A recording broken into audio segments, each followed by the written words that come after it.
Hi, my name is Dr Ashish Deshpande and I am a psychiatrist from Mumbai. Did my graduation and post-graduation from KEM Hospital, Mumbai. And since the last 30 years, I have been practicing addiction psychiatry. More than addiction psychiatry, my friends who are recovering addicts and alcoholics, they are more close to me as a friend rather than my clients. Well, the reason why I started developing the interest, you would see our podcast and you will come to know. But in Samarpan, we keep a lot of emphasis on telling you what this crazy behavior is. I'm sure many of you who have had a problem in themselves or in their families would find this as an insane behavior. In Hindi, we say that दूध से जला छाछ भी फूक फूक के पीता है. लेकिन why is it that a person who has experienced the downside of all these crazy substances, why is it that the person is not able to course correct? What we know is that the answer lies in the way the brain changes with these addictive substances. We keep a lot of importance on understanding what the disease is. And that's the reason in the next 4 sessions, we would try to understand how this disease develops and what does it do to the brain, and because something that goes different in the brain, how does it impact your thinking, feeling and behavior. So coming back to our decision of doing something about addictions, I welcome you to the path of recovery.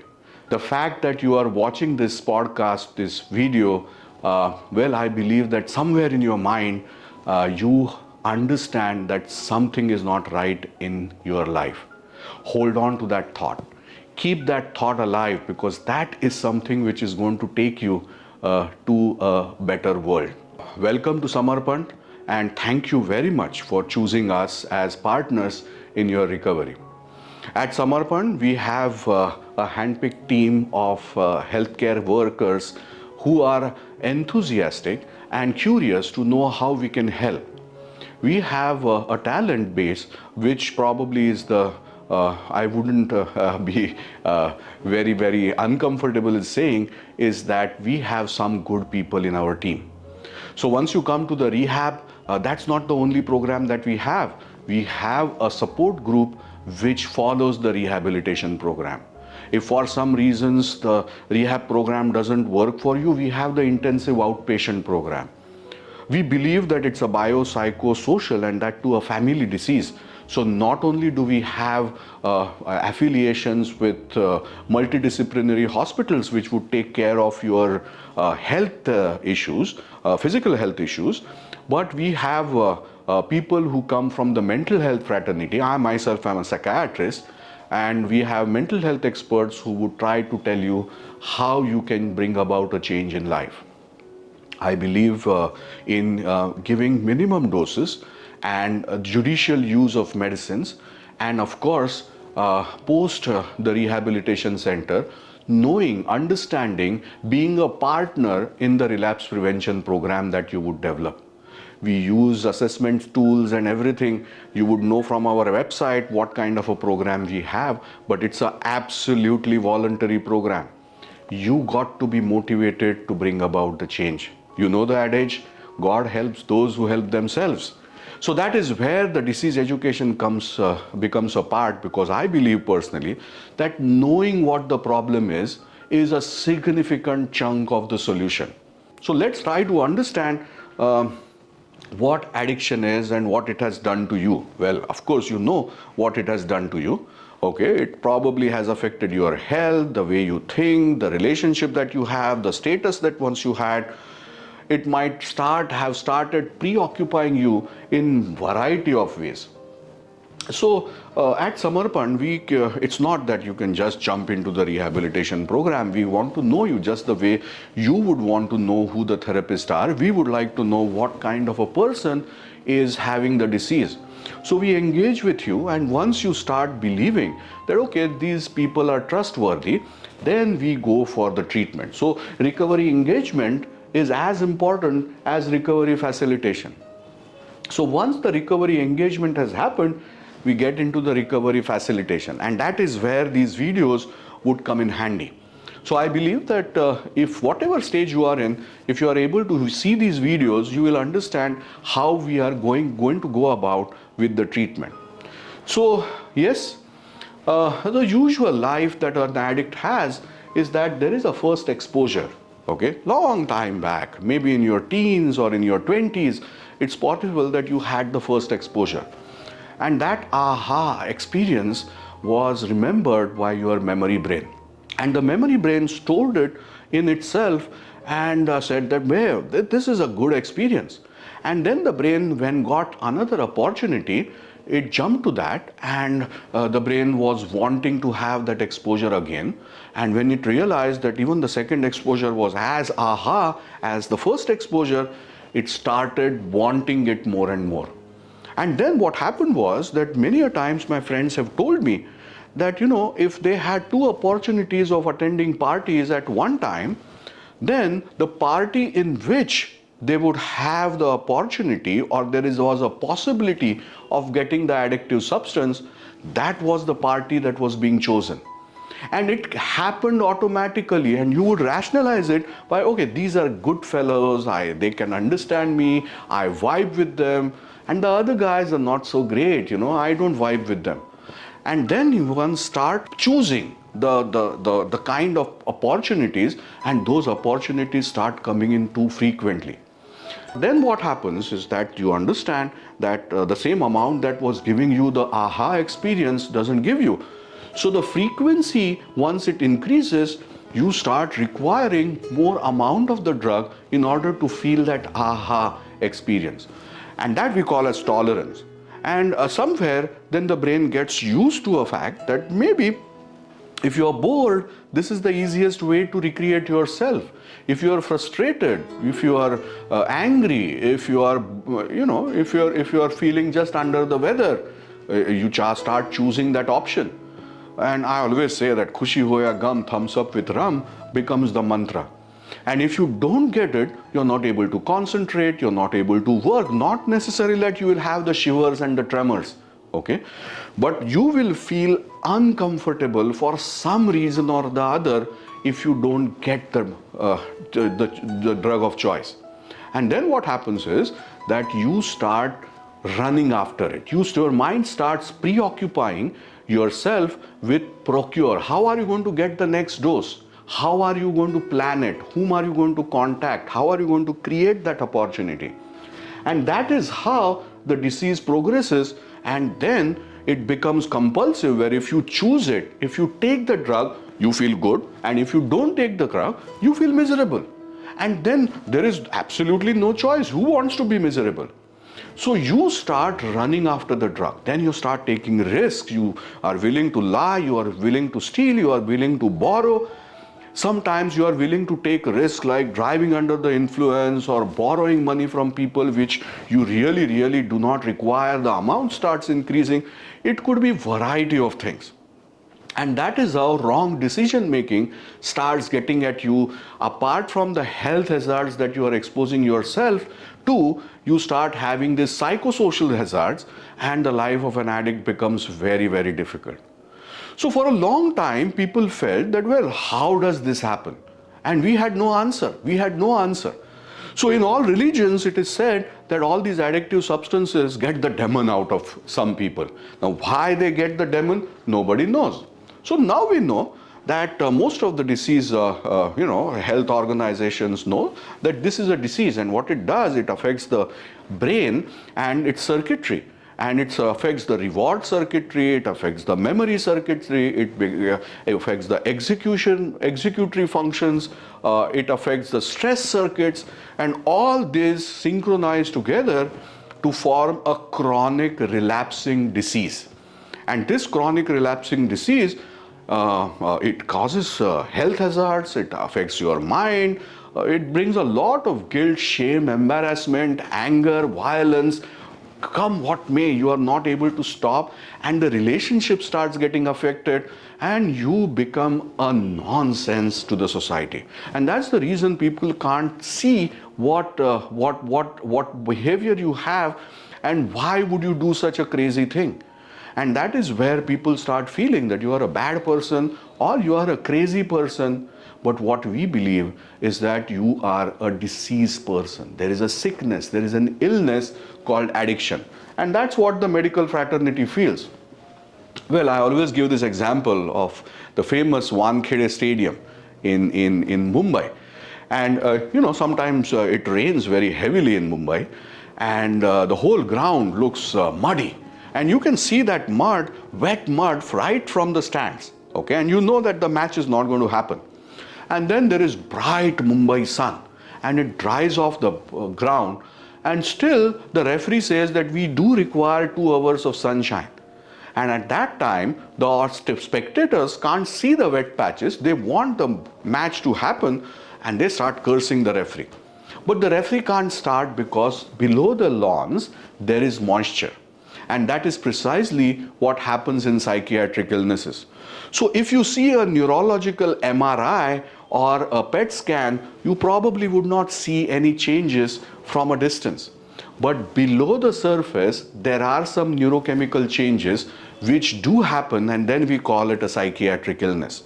So it's not as if in psychiatric illnesses, there is no chemical change or there is no physical change. The only thing is that the current imaging techniques are not able to latch on to them.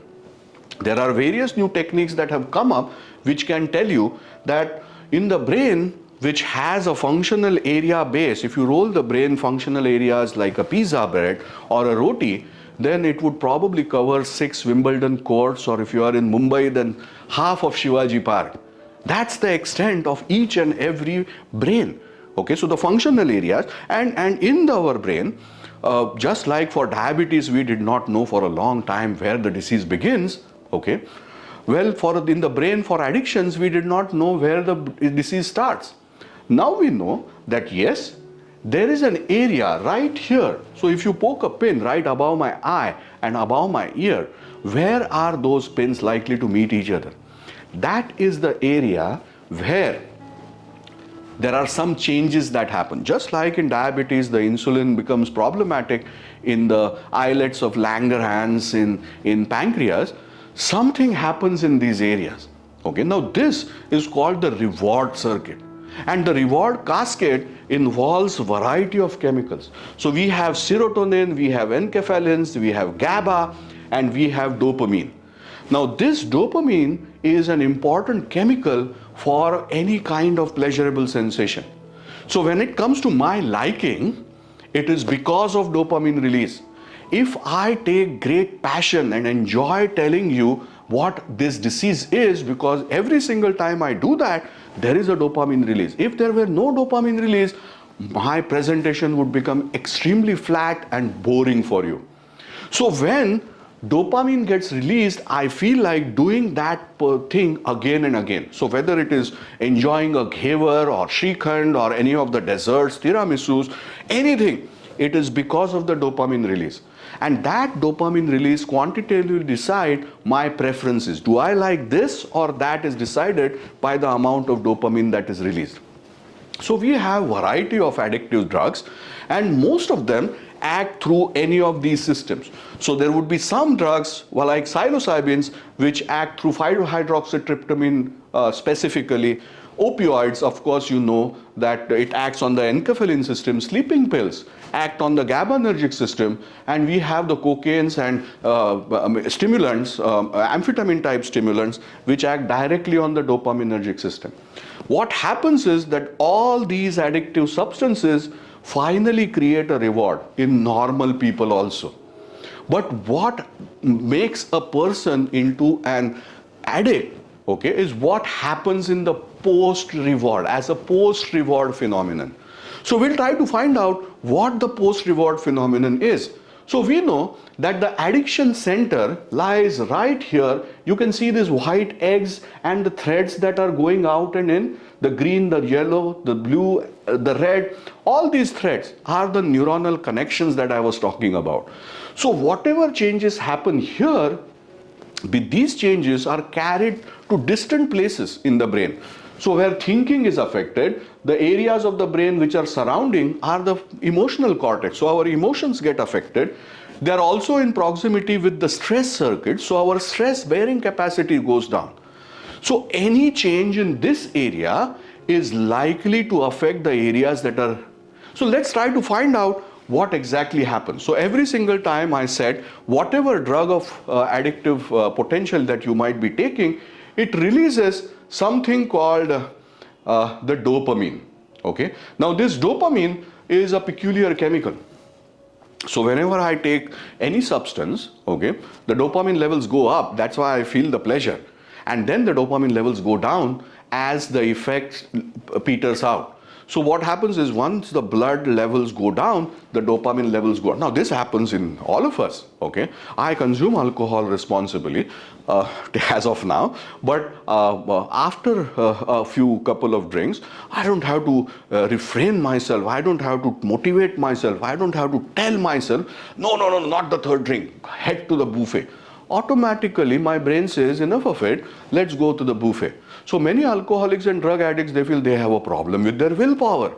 But I'm not using my willpower in order to get well or go ahead towards the buffet. So I can't expect that something that I'm not using is faulty in you. So then what happens in addicts and alcoholics? What is it different? Now we know that there are some changes that happen with the increased dopamine level in the addiction center. Okay, and what are those changes?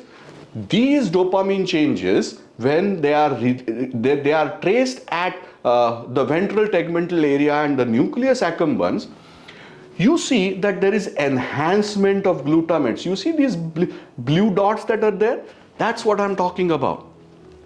This glutamatergic change is the post-reward phenomena which is going to get you good, which is going to change, bring about a change in the way you start looking at drugs, the way the drugs start influencing your life. Now this change happens with very small number of people. So for instance, with alcohol, it happens only 3 to 8% of people who consume alcohol. And with cannabis, the numbers are higher. We don't know exactly, but maybe 17 to 35% or maybe a little more. With cigarettes, it can happen up to 40 to 53%. The reason being that each substance has this potential to change the genetic expression of the chemicals that are involved in these addictive processes. So because of these changes, the circuits start responding differently. But what we know is that most of these drugs, when they create glutamate, okay, those glutamates remain there. Okay, they don't disappear. When dopamine levels go down, they don't disappear. And when that happens, with every subsequent exposure to the drug, the dopamine levels, when they go up, they bring the glutamate levels up. But when the dopamine levels go down, the glutamate levels remain the way. Every exposure starts increasing and the glutamate levels keep increasing with each and every exposure. That's the association between raised dopamine levels and the glutamate levels, but the reverse doesn't happen. So when dopamine falls down, the glutamates don't fall down. And that is something which is called the transmembrane enhancement of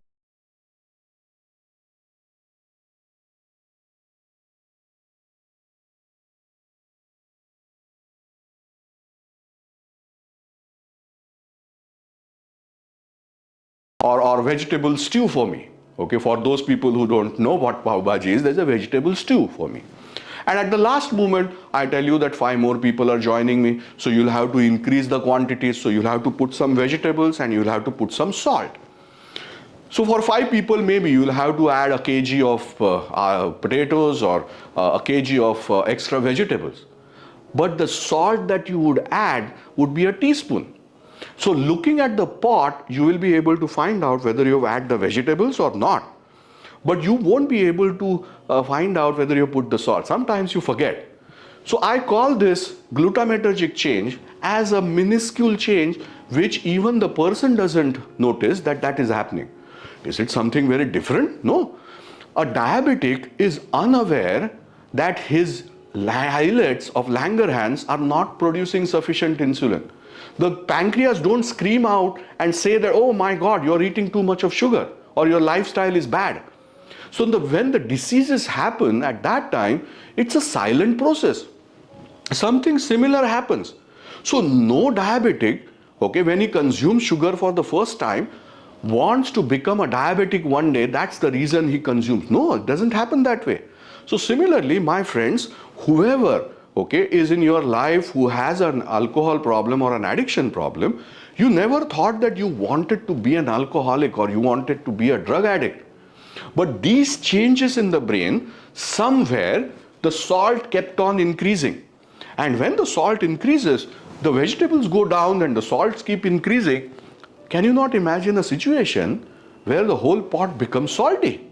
And when it's salty, okay, you don't, oh my God, there is extra salt. I need to put more vegetables.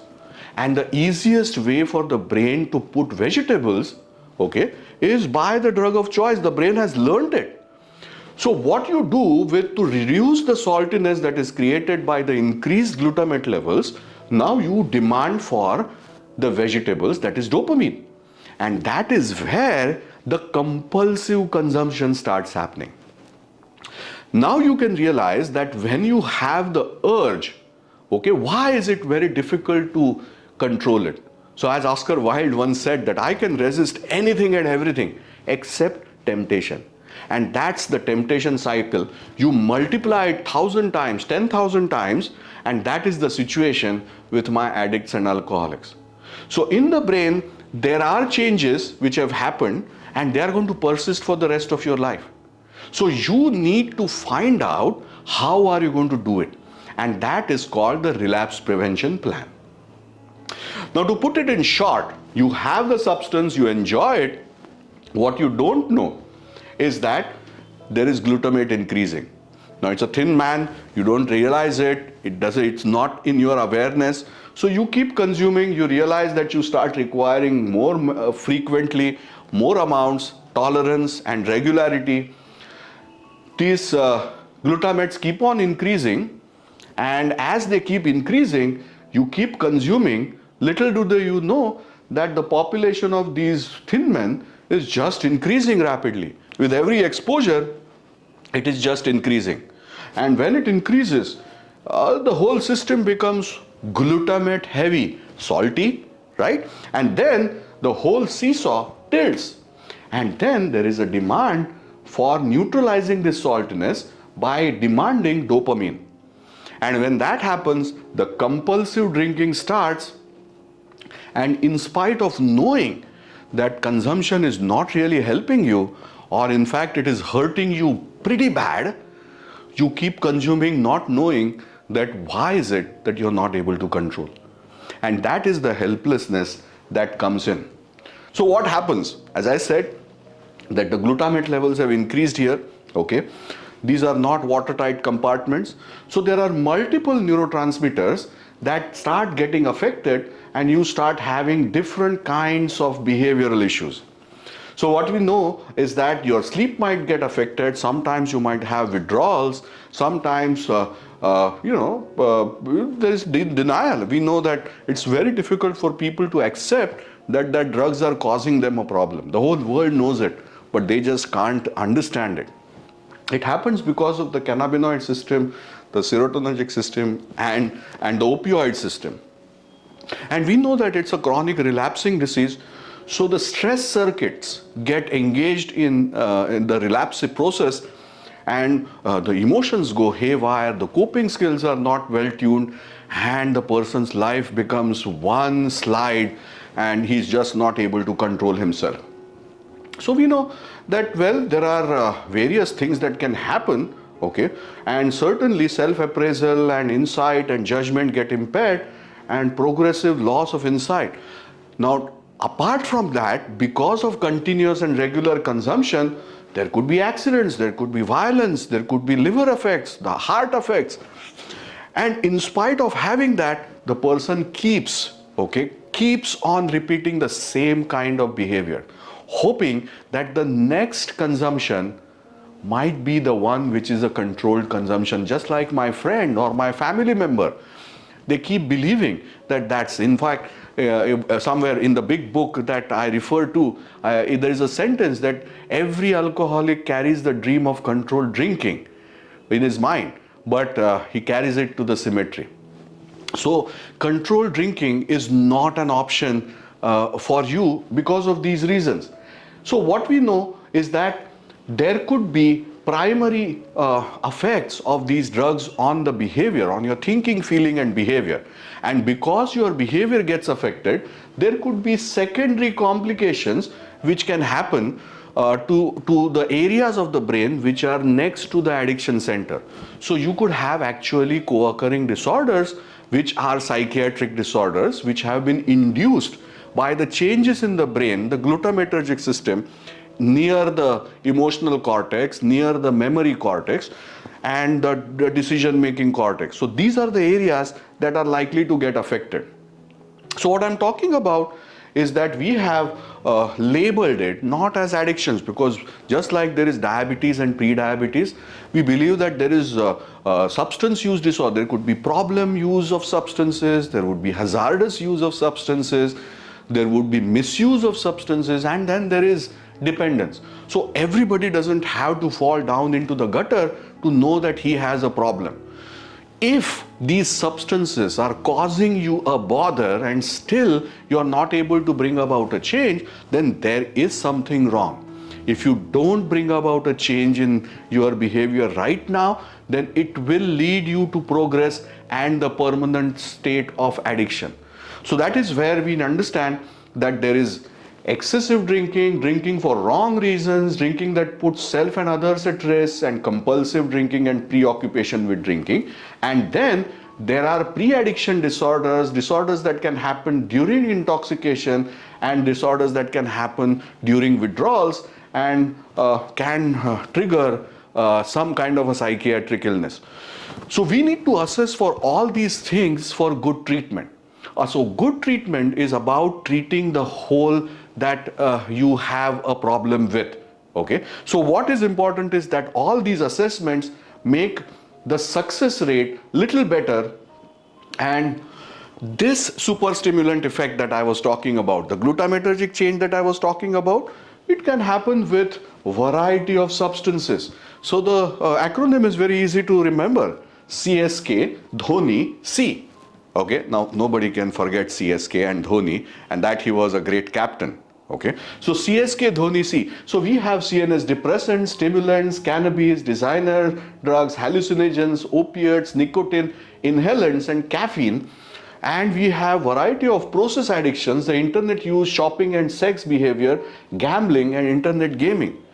What we know is that in all these conditions, there is this superstimulant effect that plays a significant role. So those people who would have the superstimulant effect, those are the people who would have this disease. The fact that you are in the rehabilitation center or you're watching it from a distance, well, most likely you are not able to find the reason for the way things have happened in your life. So just join us and let us help you. Thank you so much for your time, and wait for the next episode of This is Education by Dr. Ashish Deshpande and Samarpan. Thank you.